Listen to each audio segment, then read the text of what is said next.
Welcome to the Elements of Spoken English Rhythm. Have you ever noticed that sometimes you can hear people speaking? Perhaps they're too far away to hear their words, but you can understand that they're either speaking English or perhaps that they're not speaking English. How is that possible even if you can't understand their words? One reason that English is such a distinctive language is because it is stress timed.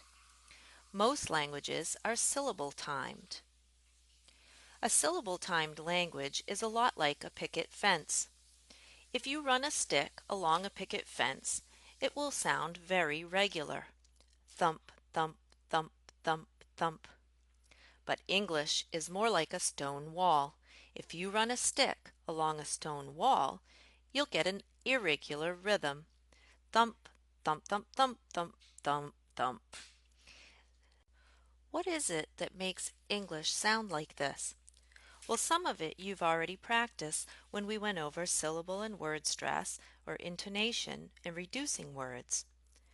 But there are some other things that we do to make our rhythm.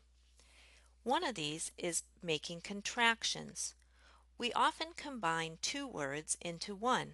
For example, instead of saying I will go, we often say I'll go.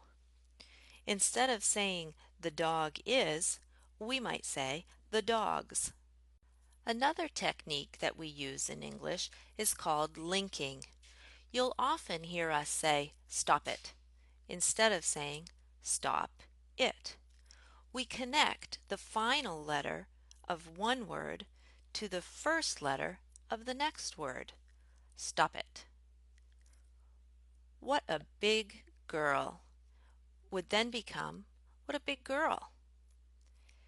Also, sometimes we will delete consonant sounds.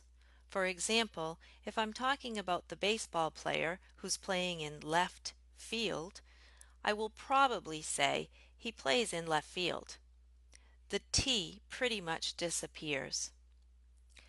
We also take high frequency words and we change them and mush them together.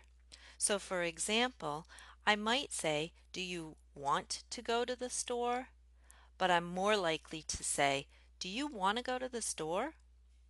Or are you gonna go home now? Recognizing the rhythm of English is very important for you to sound like a native speaker. But it is even more important so that you can understand what native speakers are doing and saying. The best way to practice this is to listen to other speakers. Listen to native speakers and copy the way that they say their words.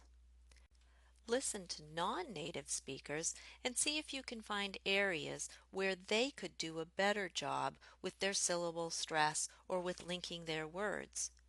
This can help you to recognize it in your own speech. Thank you for participating in the Elements of Spoken English Rhythm.